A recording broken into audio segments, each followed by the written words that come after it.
Welcome to Novara Live. I'm Michael Walker and I'm joined by Ash Sarkar. Ash, I've spent my afternoon learning about blast furnaces. I've had a real blast doing it. Oh, no pun intended, actually.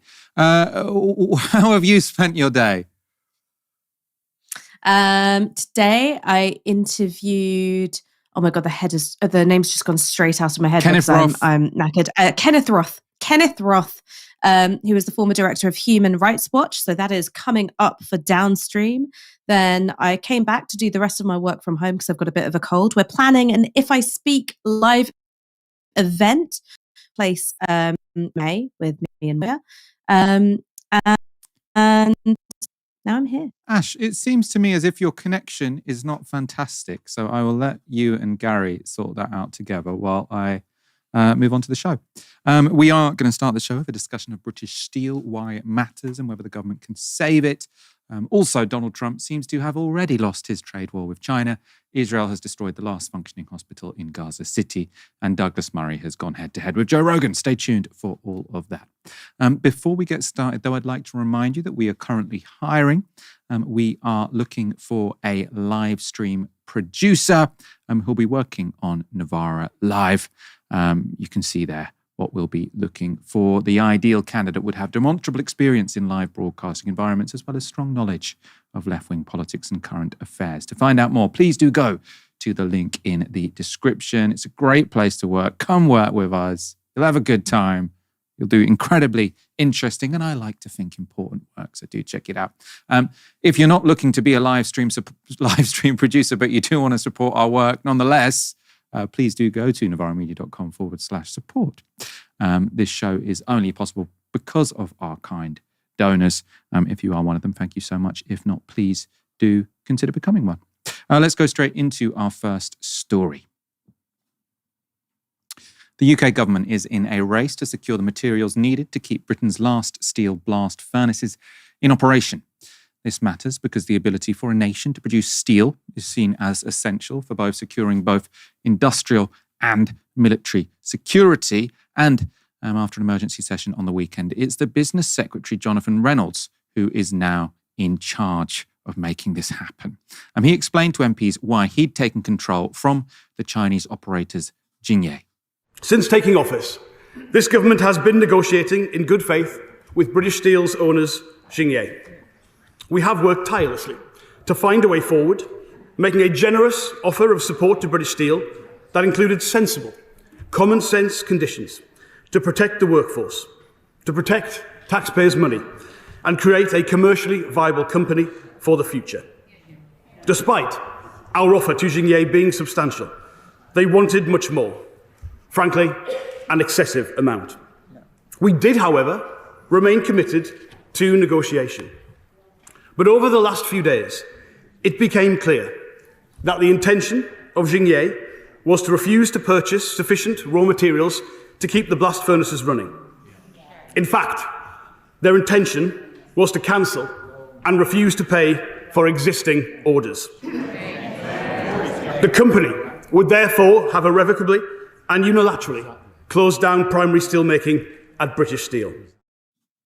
So Jonathan Reynolds was there basically accusing Xingye of running British Steel into the ground, suggesting they were refusing to negotiate in good faith with the UK government. In the company's defence, they wouldn't be the first private sector operator to struggle at making British Steel a success. Channel 4 explained the company's recent history.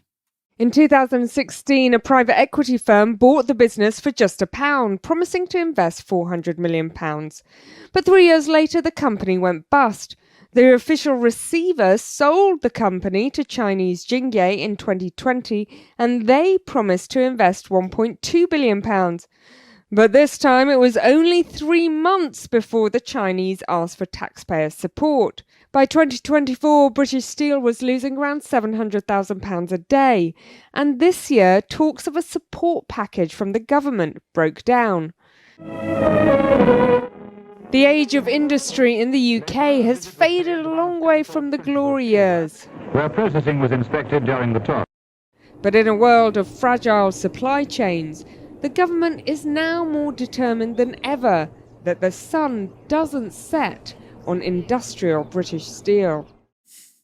So that recent history suggests turning British Steel into a viable company won't be particularly easy. But before any long-term planning can take place, the government needs to keep the blast furnaces operating in the coming days and weeks. Now, that means securing supplies of iron ore and coking coal, and inserting extra drama into the story. If either runs out, just for a moment, the Scunthorpe steel plant could be irrevocably damaged. This from The Guardian explains why. So they say blast furnaces are essentially 100-metre towers with an opening at the top for iron ore and coal and tap on the bottom to let out molten iron. They run continuously all through Christmas, pandemics or financial crises, so letting them cool by too much would waste energy. However, the bigger problems comes if the metal solidifies. Then the risk is an immovable lump of iron and other leftovers known as slag, which blocks the bottom, leaving the furnace beyond repair. Now, if this is all sounding a bit abstract, if you're struggling to imagine what a blast furnace looks like, Sky's Ed Conway recently gave this brief tour of the Scunthorpe steel plant. What you're looking at behind us, that is the base of one of the blast furnaces here in Scunthorpe at British Steel. What they're doing is they're taking iron ore and essentially melting it down to a form of lava, for want of a better term, and that pure iron then goes on to become steel. Making virgin steel is one of the bedrocks of the Industrial Revolution that happened here in this country, but now this is the last remaining place where it is made. It's the last one. And what you're looking at here might well be one of the last taps of molten iron out of here, because if something doesn't change, then within a matter of weeks, potentially days, this place could be shut down. So behind Ed Conway there, you saw the blast furnace. What happens next is that the molten iron produced in those blast furnaces is rolled into the beams and other goods used to build skyscrapers, to line rail tracks, or to produce any number of other primary goods required in a modern economy. The government today has said they will be able to secure the coking coal and iron ore needed to keep the blast furnaces operating. So hopefully there won't be any immovable lumps of iron or slag clogging up Scunthorpe Steelworks anytime soon. But what about the longer-term prospects for British Steel? Well, earlier today, I spoke to Matt Lawrence from Commonwealth about why Britain producing steel really does matter. So British Steel owns the last virgin steel-making capacity plant in the UK at Scunthorpe. So what does that mean? It's the only asset in the UK that can produce steel from scratch for things like wind turbines, railway transport networks, or sort of defence industry requirements. And so without that, we are losing a massive strategic asset in a deeply unstable world, and indeed an asset that we need to decarbonise. But also it's obviously hugely important to the economy of Scunthorpe and the wider sort of manufacturing base of the UK. So this is a really sort of important test whether the UK is serious about being an industrial economy willing and able to invest in the green transition. So it's strategically important for the economy, but it's been unprofitable for a very long time, as far as I understand it. Can we blame that on Jingye? Is that sort of bad management that means this has been an unprofitable sort of industry? Or is this because of structural reasons that whoever owns it, they're going to face similar problems? Imports from China, high electricity costs. Some people have blamed carbon taxes. What's your view on that? So the British steel industry has faced a perfect storm of conditions for a number of years now. So that includes global overcapacity, so in particular, massive Chinese dominance of the steel industry globally and dumping some of those products into Europe and into Britain, but also some of the sort of higher costs of energy we've seen during the energy crisis. And so you see with British Steel, for example, it was part of the sort of Tata steel empire. It was then sort of divested and sold off to Grable Capital for only £1 in 2016. They failed to invest in it, and then that was sort of sold off, offloaded when that company really didn't make the plant viable to Jingye now. And so there's absolutely a case that these owners have been divesting and deindustrializing as a sort of strategic course, but that's not the only reason why the steel industry has been in problems in the UK. And so we really need a sort of root and branch grasping of the issue here, a sort of comprehensive plan, long-term investment, and actual willingness to take on high energy costs that are rooted not in sort of renewables and net zero, but actually in our over-reliance in fossil fuels and imported gas. But if we could do that, then the industry can both be strategically viable and also profitable. So you think that ultimately, I mean, I assume you're sort of in favour of nationalisation. So you think the state should take it over, invest a lot, presumably make a loss for a few years, and then maybe come out the other side with not only a strategic industry, but also a profitable company? Yeah, so our argument would be that public ownership is the long-term solution to this problem. And this problem, in a way, think about it, we have got a fossil fuel-based plant at the moment. So it's powered by fossil fuel, and we need to transition steel, which is about 10% of global emissions, to renewable, clean production. And short-term ownership, whether that's sort of private equity-based players, publicly listed companies, or indeed state-owned enterprises based in China that don't really have the interests of Britain's industry or strategic needs at their heart, are very poorly placed to deliver that investment. So if we think of steel as the backbone of any post-carbon economy, which it must be in terms of the build-out of renewable infrastructure, the build-out of clean, green homes, so on and so forth, and we want that domestic industry, particularly in a very uncertain world, then public ownership is not just a sort of temporary fix, but the long-term solution to those investment challenges you need to deliver a smooth pathway towards clean steel production, which is the industry's future. And is it as simple as this becomes a green industry if you use electric arc furnaces? I suppose the electricity would also have to be, from renewable sources. But can you sort of just replace the system which is based on coking coal to an electric arc furnace, and then suddenly, the climate problem's solved? So it's not quite as simple as that. As you say, it partly depends on how the electric arc furnace is powered, which is the sort of technology for essentially creating recycled steel. There's also a question of primary steel, which is kind of this from scratch, often has certain characteristics, capabilities that recycled steel cannot. So we might also not just experiment with electric arc furnaces, but actually also invest in sort of hydrogen-based steel production. And it's worth noting that one of the world's few examples of that being successfully trialed, experimented, and expanded is at the Hybrid Steel factory in Sweden. And that is being undertaken by a coalition of state-owned enterprises in Scandinavia, a mix of Swedish and Finnish state-owned companies. And that's no surprise because because of the nature of their ownership structure, their governance models, they can undertake the type of long-term investment and green industrial strategy planning that we need if we're going to have a viable steel industry in this country.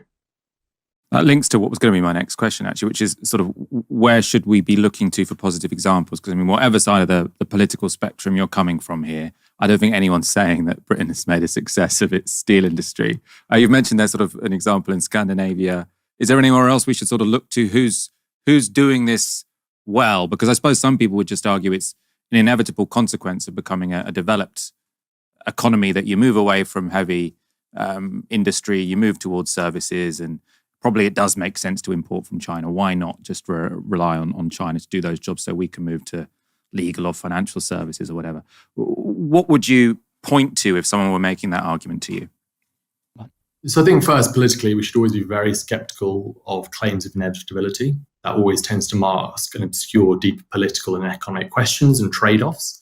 I think, second of all, as the sort of Swedish example has shown, but also as all of the G7 apart from the UK has shown, sensible industrial strategy means that you are able to retain a much bigger industrial base than the UK has, which has pursued a deliberate policy for asset stripping, privatization, divestment, deindustrialization, and the chickens are coming home to roost.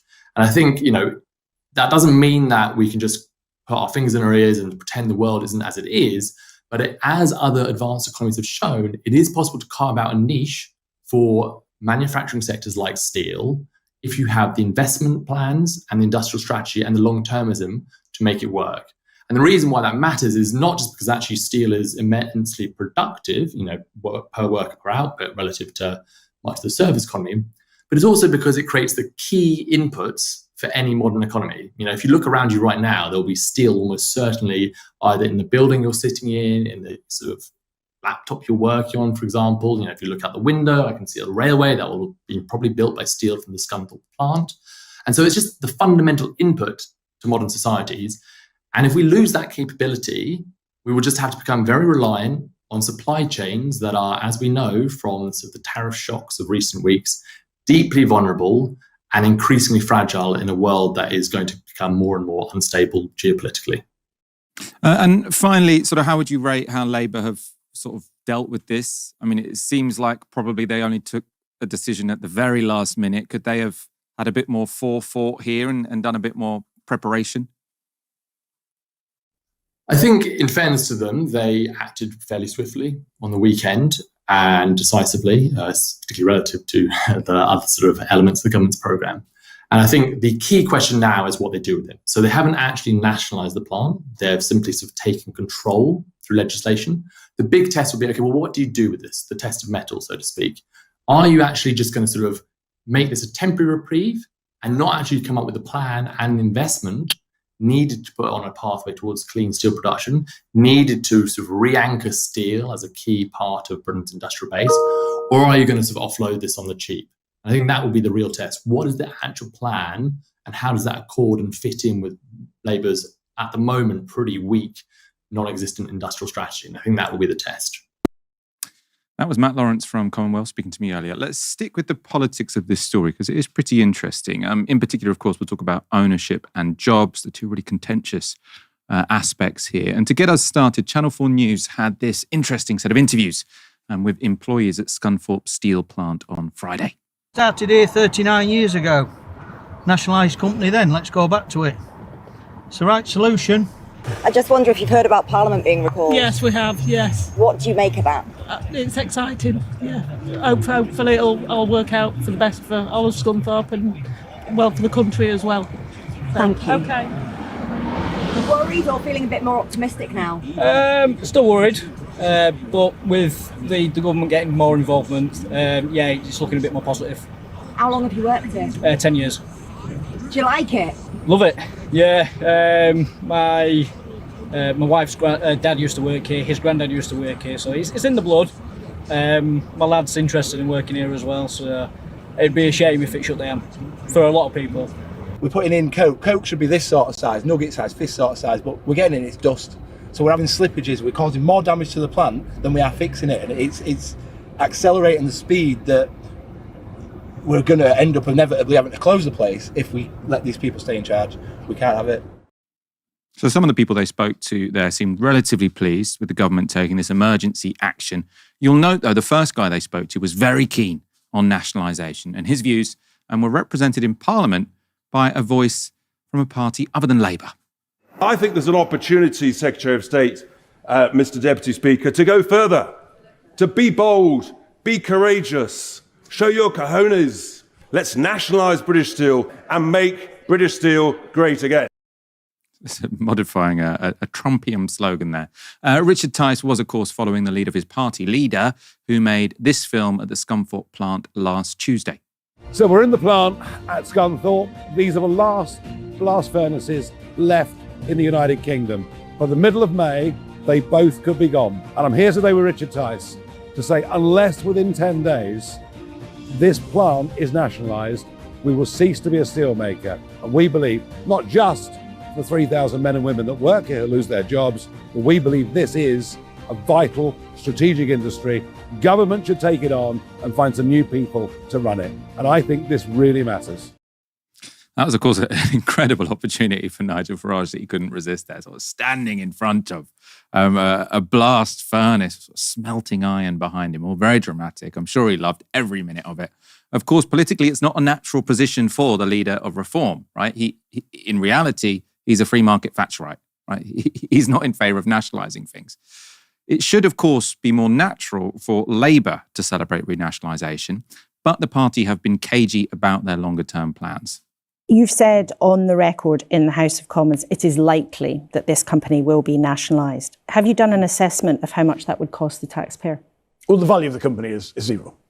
It has no market value in that sense. The need is for the taxpayer to stand behind the losses. But to keep it running, to fund that transition that you've just described for Scunthorpe and the workers in Scunthorpe to have a future for their jobs, modernisation is absolutely necessary. We know the blast furnaces have probably got 5-6 years of life left in them. And we've talked to industry insiders about how much it might cost to modernise it. It might be 3, 4, 5 billion pounds if this business is nationalised, is the Chancellor indicated to you that that money is going to be available? Well, you would have heard me say in Parliament yesterday very clearly that our preference for a private sector partner to co-invest with is that the state could not or would not want to solely be behind the modernisation. And it's pretty hard right now. So you've got Richard Tice, from the right-wing Reform Party, standing up in the House of Commons saying, be brave, nationalise this and make British steel great again. Then you've got Jonathan Reynolds, the Labour Business Secretary, saying, look, we really want to offload this company as soon as we can. We want a private sector operator to take charge here. Ash, is there a danger for Labour that Reform are making the political weather? Obviously, Reform, I think Richard Tice and Nigel Farage, both ideologically, economically right-wing as well as being socially right-wing, but they recognise that there is a group of voters who they can appeal to by being socially conservative and sort of quite interventionist when it comes to the state, and they're making the political weather. Put it this way, Reform is dedicated to breaking up the two-party duopoly, and that means on a whole host of issues, you're going to find that they're stealing Labour's lunch, as it were. And this isn't the first time that Reform have taken perhaps an unexpected line when it's come to nationalisation. When it came to Thames Water, you saw Richard Tice popping up at trade union organised, policy paper announcements to do with water nationalisation and the failures of privatisation shortly before the party came out in favour of nationalising Thames Water. So I think that one of the things that they've identified is, yes, there's a lot of voters out there who lean to the right on immigration, but what you would consider the traditional left when it comes to intervening in the economy and nationalising certain sectors. So there's a political judgment there. But the second thing that I think they're also doing is that they're thinking, what sets us apart from both Labour and the Conservatives? So it's not just about the voters, it's about putting clear water between them and the two major parties. I think there is also something which has been consistent in the Nigel Farage playbook, and this is where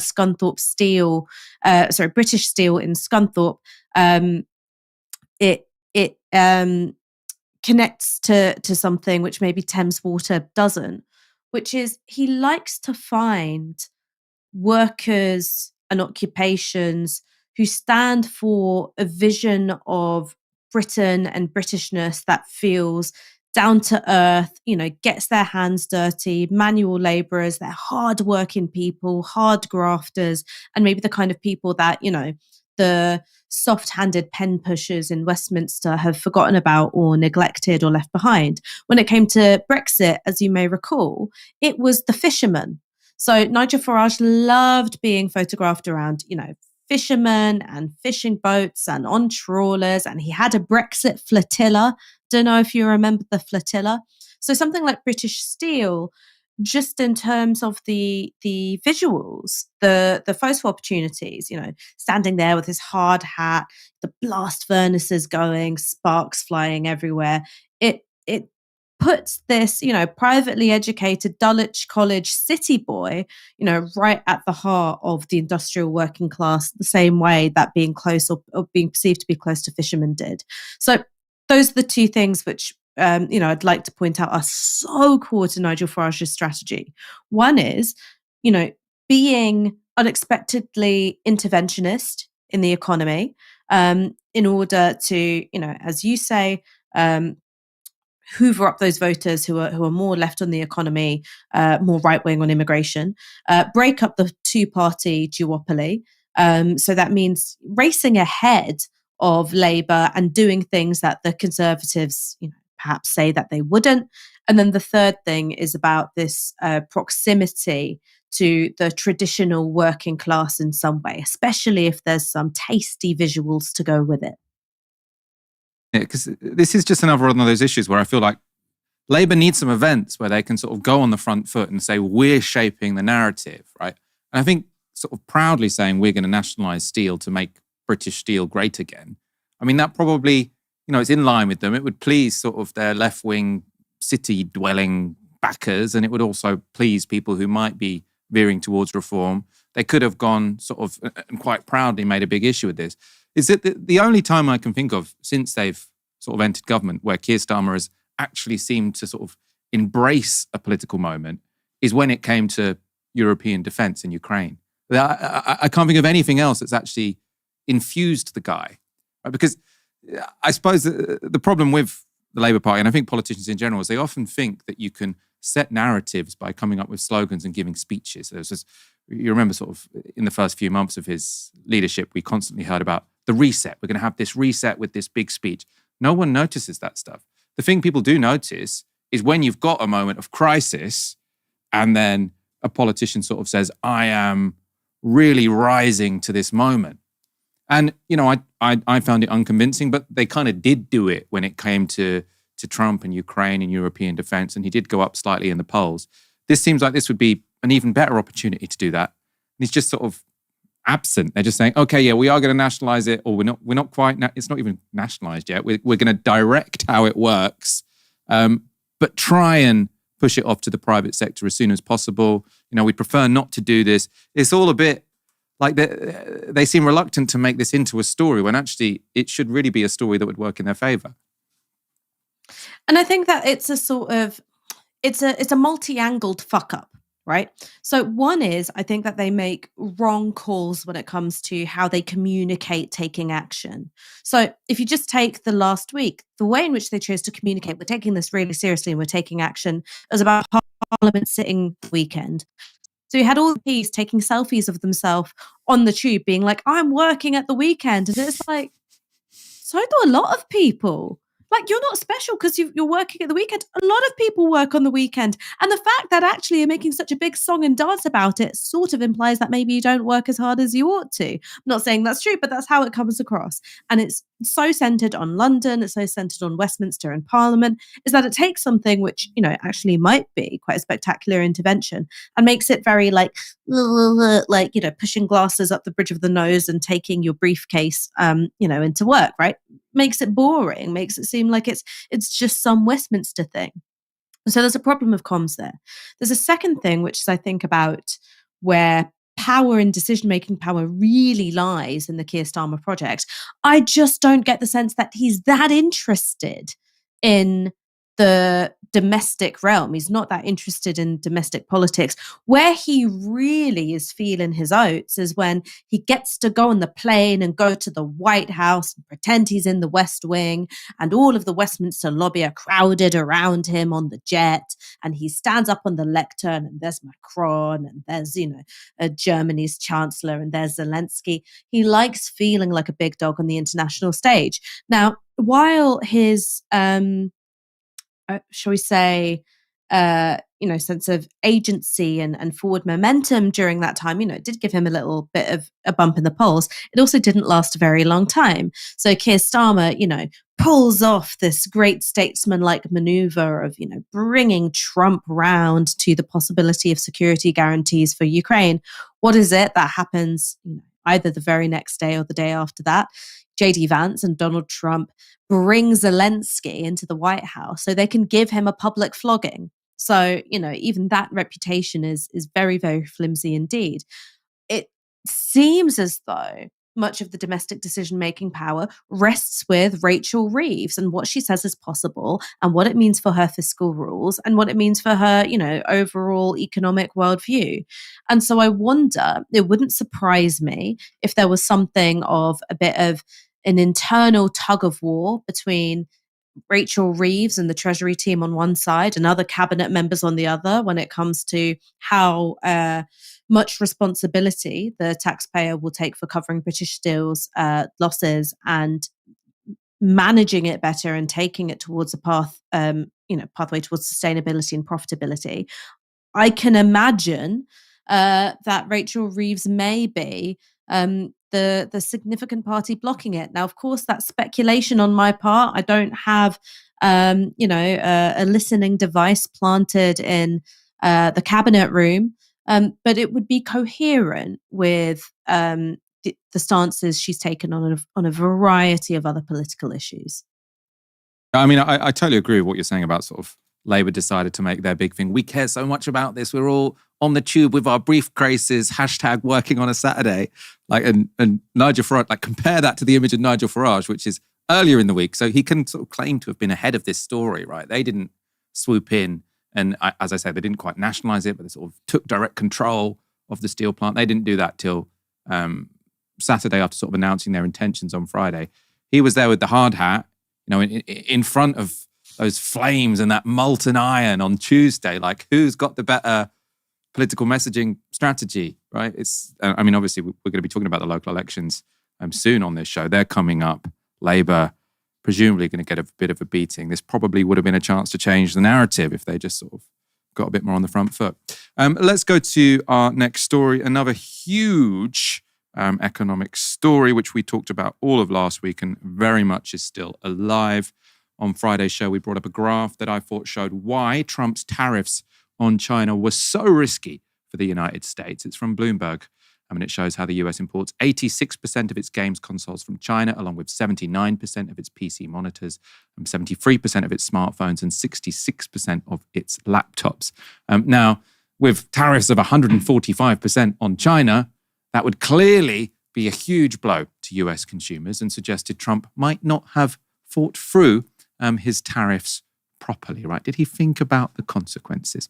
Probably not, which means it wasn't much of a surprise when I saw this update on Saturday morning.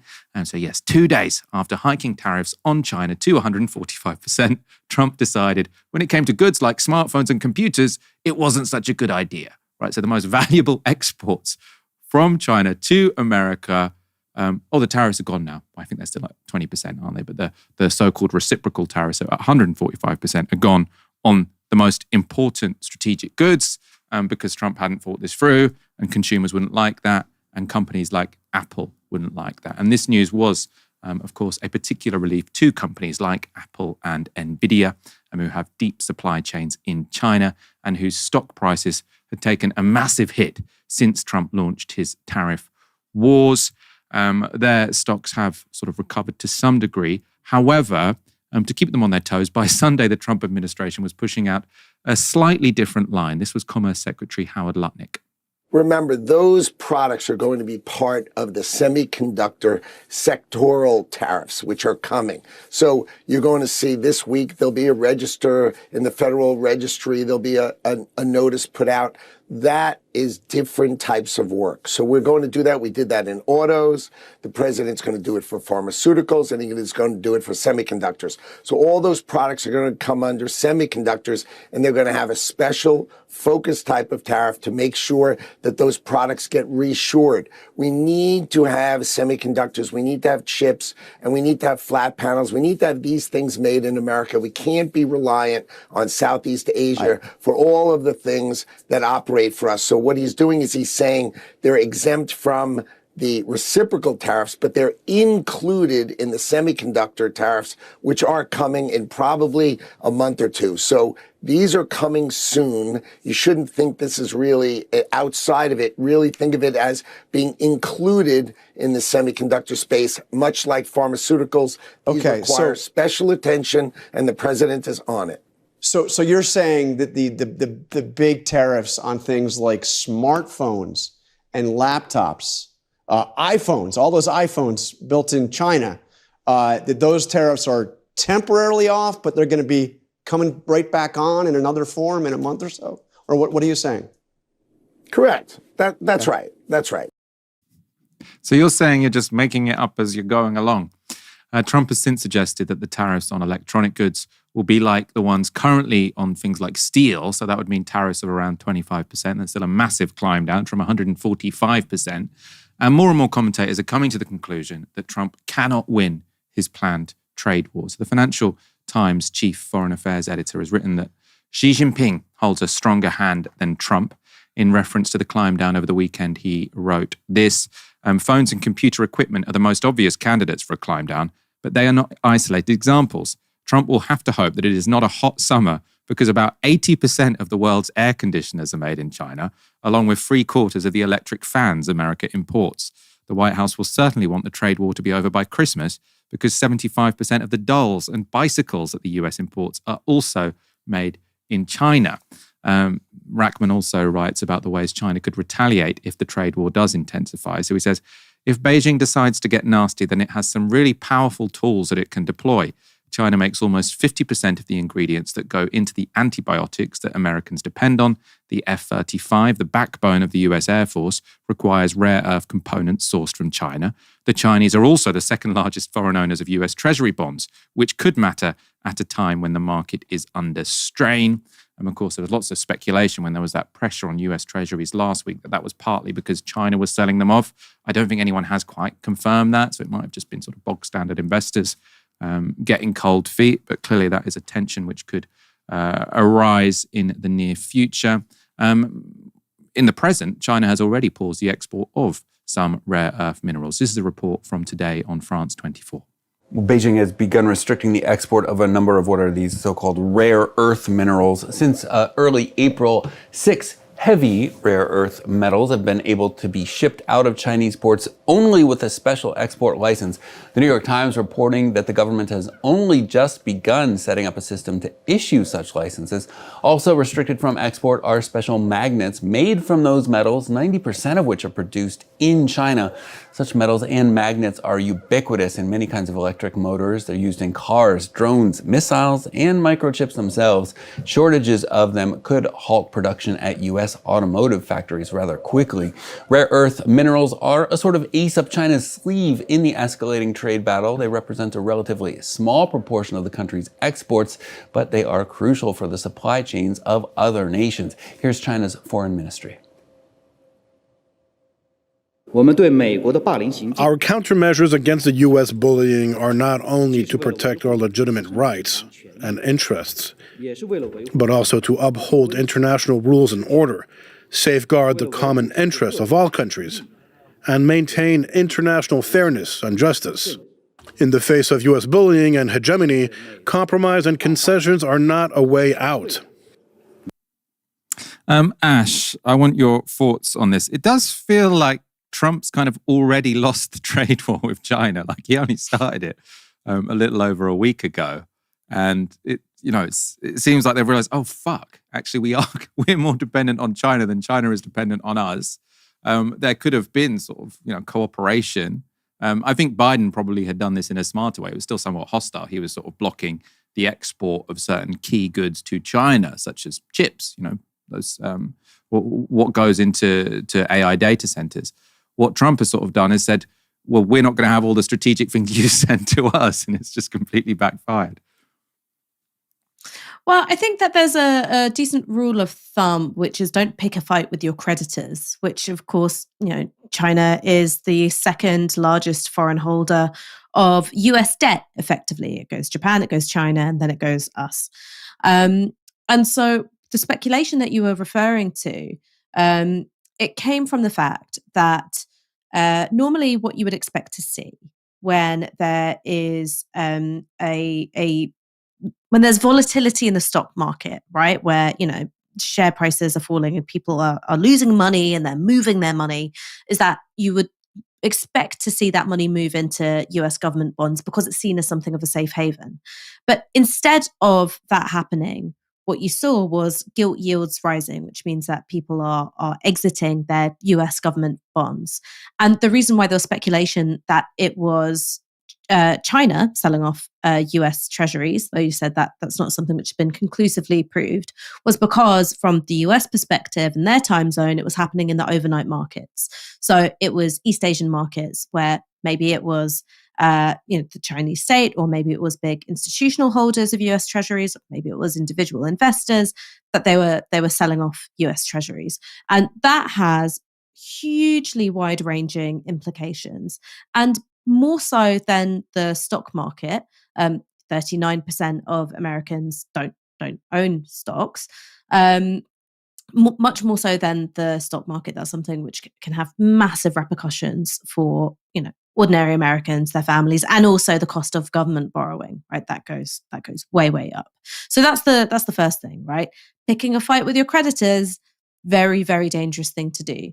The second thing is that merely looking at the numbers of trade surplus, trade deficit, that conceals all sorts of really important information. So yes, as you mentioned, Biden restricted the export of, of chips to China, which is absolutely, crucial for developing AI. Chinese business people managed to get their hands on some, which is how they managed to develop a competitor to OpenAI, but that's a different story. But there are many more components that China produces, which are, mission critical for the US. You've talked about antibiotics, you've talked about computers and electronics. There's also components for US weaponry. So there was a graphic which was shared around last week, which looked at the components which are used by the likes of Lockheed Martin and how many of them rely on parts which are manufactured by China. So when you're thinking about all the things that America has to enforce its will on the world, its military superiority, its military industrial complex is a very big part of it. Well, even that isn't safe from, supply chains which have their origins or significantly rely on China. So maybe Donald Trump just looked at the headline figures and went, we go for it. We push the red button, we go for it, without thinking about what's underneath all of those numbers. The impression's getting better every show, Ash. Let's go straight into our next story. On Sunday, Israeli forces destroyed the last functioning part of the last functioning hospital in Gaza City in northern Gaza as it continues to escalate its bombing of the Strip after shattering the ceasefire agreement last month.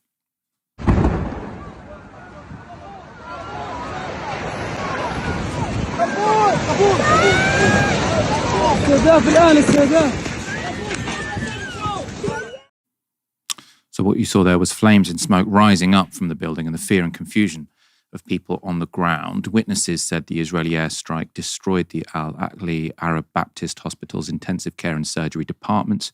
One child with a head injury died in what has been described as a rushed evacuation process, where the IDF gave patients, medical staff and displaced families sheltering in an interior courtyard just 20 minutes to leave. One father, Khalil Bakr, told BBC Arabic it was terrifying. The whole situation was difficult because I have already been injured. And as for my 3 daughters, one had her leg amputated, the other had her hand amputated, and the third had her body full of platinum plates. Only 2 minutes separated us from death. The impact on Palestinians in northern Gaza will be severe. The BBC's Gaza correspondent said this. The only and remaining hospital is not functioning anymore. This is the only hospital in Gaza City where about 900,000 people live. And the nearest hospital is in the middle of Gaza Strip called Al-Aqsa Hospital. And the road between the north and the south is closed. So the people are left without any medical facility.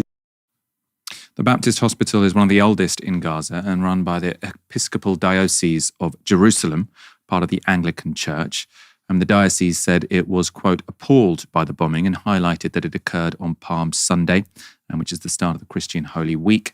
The diocese reported that surrounding buildings, including St. Philip's Church, were also damaged by the Israeli airstrike. And the attack has drawn international condemnation from the foreign ministries of Qatar, Jordan, and the UK. Foreign Secretary David Lammy posted this on X. Israel's attacks on medical facilities have comprehensively degraded access to healthcare in Gaza. Al-Aqli Hospital has been attacked repeatedly since the conflict began. These deplorable attacks must end. Diplomacy, not more bloodshed, is how we will achieve a lasting peace. And of course, David Lammy is Foreign Secretary of a G7 country, so he could do something more significant than tweeting out condemnations. But there we are. The Archbishop of York, Stephen Cottrell, has also made a statement. He says the Anglican-run Al-Aqli Hospital in Gaza is a place of healing and care for Palestinians living through unimaginable suffering. In unbearable conditions, its heroic doctors and nurses have cared for civilians who have endured 18 months of devastating violence. For the only Christian hospital in Gaza to be attacked on Palm Sunday is especially appalling. I share in the grief of our Palestinian brothers and sisters in the Diocese of Jerusalem. The Al-Aqli Arab Baptist Hospital is one of 36 hospitals in Gaza that have been bombed and burned by Israel since the beginning of its genocidal war on the besieged enclave. Israel has attacked hospitals with US-supplied 200-pound bombs, and this is despite the fact that the targeting of health facilities, medical personnel, and patients is considered a war crime under the 1949 Geneva Convention. On Sunday, the IDF admitted it had targeted the hospital, claiming that it was a, quote, Hamas command and control center. This is a pattern you'll be used to. The Israeli military repeatedly justifies flagrant and obvious war crimes, such as the killing of aid workers, medical staff, and the targeting of healthcare and civilian infrastructure by saying they were Hamas, or we thought they were Hamas, or Hamas were operating there. They were behaving like Hamas. They didn't have the flashing lights on, even though all of the videos afterwards show they did have the flashing lights on. Right, so it's lies after lies after lies. The BBC came under fire for its coverage of the attack, leading with this headline: Gaza hospital hit by Israeli strike, Hamas says. So the Hamas says, obviously trying to undermine the story essentially. It received a community note on X where readers pointed out that Israel had in fact taken responsibility for the attack, which made the framing of Hamas says misleading. Hours later, the BBC updated its headline to this: Israeli airstrike destroys part of last fully functional hospital in Gaza City, which is a much more objective headline, I think. Ash, your thoughts on this? Again, sort of a bit of a dissonance because we've shown an interview with BBC's Gaza correspondent, which was sort of instructive, and now we're critiquing them for these headlines. But I think one thing this sort of points out is how big an organisation it is, and what Owen Jones showed in that reporting he did for Dropsite News is there is a particular problem when it comes to the BBC website and their Middle East section, whereas often their website and the Middle East section where the coverage is much more friendly towards Israel and much more biased against Palestinians than other parts of the organisation. Well, look, an organisation the size of the BBC is bound to be a site of political contestation and conflict. In particular, that will play out over coverage of Israeli war crimes in the occupied territories and also the West Bank.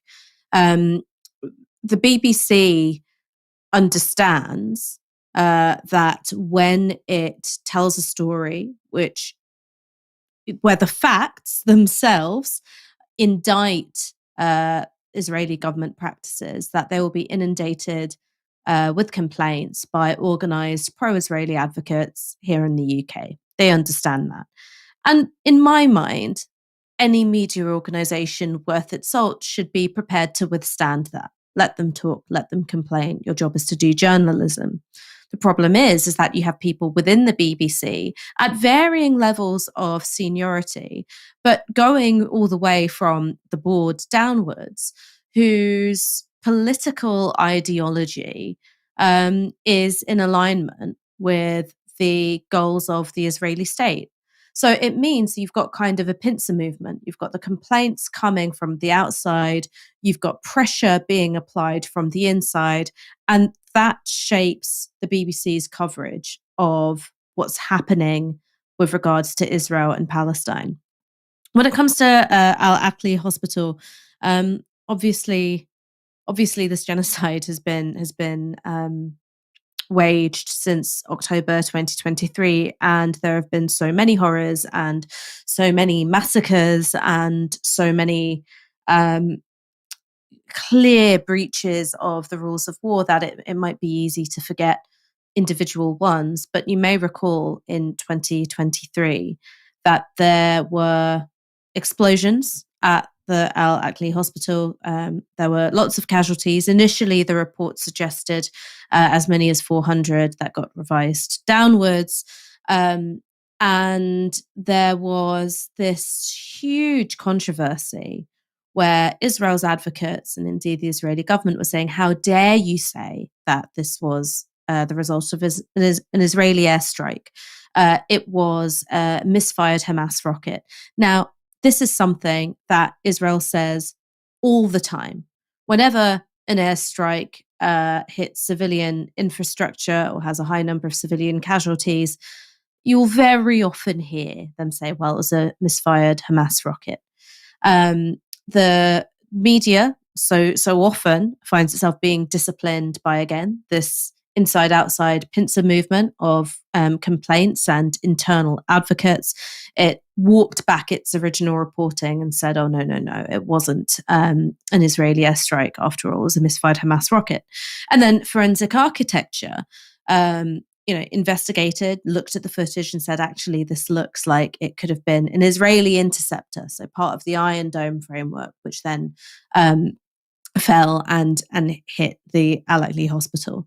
But what you may recall during that entire episode was that you had Israeli government spokespeople, IDF spokespeople, Israel's advocates in English-speaking media saying, how dare you suggest that Israel would deliberately target medical infrastructure? How dare you suggest it? It's disgusting, it's bloodlust, it's anti-Semitic, rare. Now what's quite notable is that when Israel bombs a hospital, they no longer feel the need to pretend that it's a misfired Hamas rocket. They just said, yeah, we did that shit. Yeah, we did it. Oh, it was a Hamas command and control center. Oh, what? We didn't find any command and control center at Al-Shifa Hospital when we invaded it and took it over and, marched away doctors and nurses to military detention, stripped them and hand-tied them and blindfolded them. Oh, this is just another command and control center. So the fact that Israel is flaunting the fact that it attacks medical infrastructure, that it doesn't feel the need to go through stage one of the lie anymore of it was a misfired Hamas rocket. I think that tells you something about how it perceives the leeway that it has internationally. Basically, they're war dogs that have been let off the leash. There is no significant diplomatic pressure. There is no country of sufficient strength willing to exercise its leverage. They can do what they want. Their breaches of international law, the Geneva Conventions can be ever more flagrant. And why? Because they can. Because all, foreign secretaries like David Lammy will do is tweet some condemnation instead of anything that's actually remotely meaningful. Let's go to our final story, very much related. British neoconservative commentator Douglas Murray has been roundly mocked for displaying some, dare we say, hypocrisy after appearing on the Joe Rogan Experience last week. Murray found himself at odds with Joe Rogan and comedian Dave Smith on Israel and Gaza.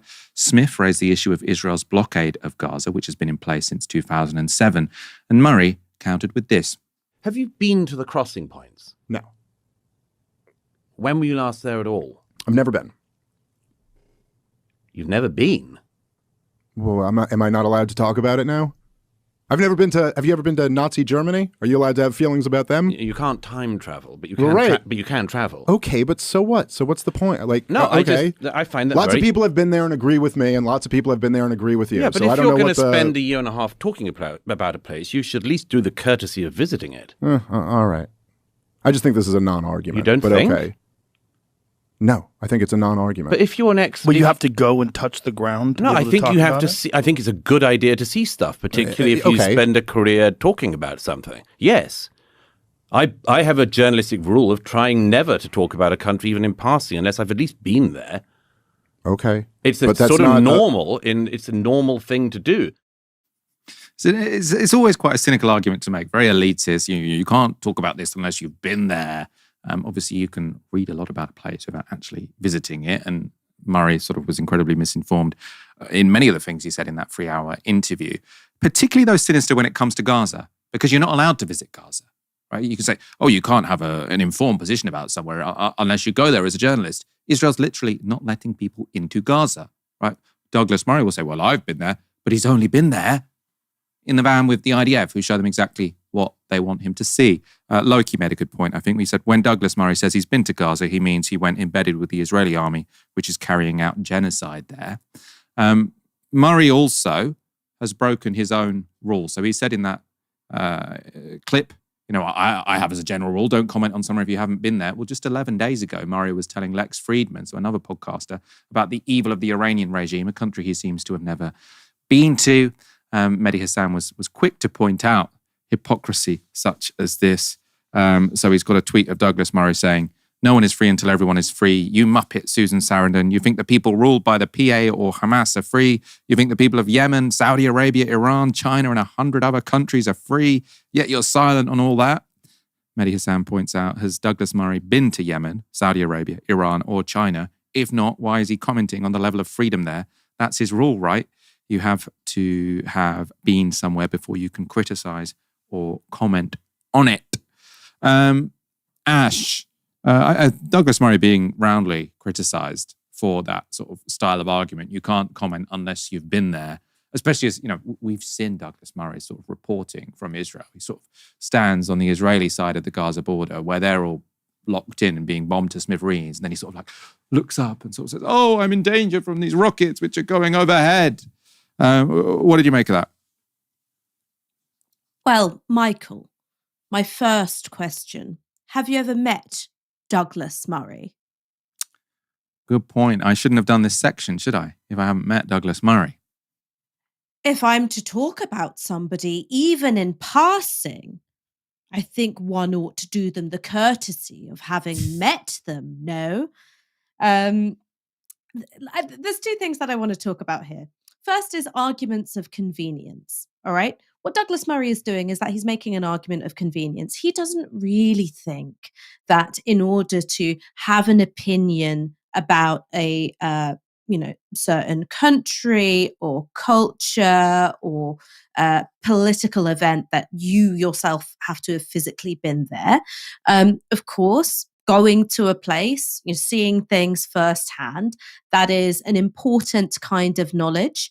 It is not the only kind of knowledge. And as you say, just because you've been to a place, if your experience of that place is highly, highly curated and designed by powerful people, I don't think that you can say that that is a form of testimony and knowledge, which is more valuable, more nourishing, more nutritious, more reliable than other forms of research. Let's say, for the sake of argument, because I'm sure that this is one that Douglas Murray would accept, if I went to North Korea, it's a country where foreign visitors are basically taken around by the government, and the government is in total control of what it is you see and who you interact with and what you're able to take from the country. Let's say that I'd gone and done my North Korean tour and I said to Douglas Murray, well, you can't comment on North Korea because you've not been there. I don't think he would accept that as a valid argument, because he would say, well, what you saw was entirely within the power of the North Korean state. Similarly, if you go to Gaza because you're embedded with the IDF, as Loki very rightly said, is currently carrying out a genocide, how is that different? How is that different in any way? So that's the first thing. It's merely an argument of convenience. And I'm sure if the countries and the people were swapped around, Douglas Murray would find himself making the precise opposite argument, because that would be the one that was convenient to him and his political purpose at that time. The second thing, and this is why I did the impression of him, there is a sort of ruling class British condescension which is weaponized to make people feel stupid. And I think he thought that he could do it to these slack-jawed American yokels, and it would have the effect of making them feel small and making them feel unworldly. It doesn't appear to have, been the trump card in this particular context, but it is, I think the last resort of the desperate public schoolboy. I have to say, C- must try harder. I mean, that's a very fair judgment from you there, Ash. Let's wrap up. We've covered a lot today. Thank you so much for joining me. Thank you very much for having me. I need to sleep now. I think this cold is knocking me out. You've survived very well through the hour, I think. Thank you, everyone, for tuning in. Come back tomorrow for another live show from 6 p.m. Until then, you've been watching Novara Media. Good night.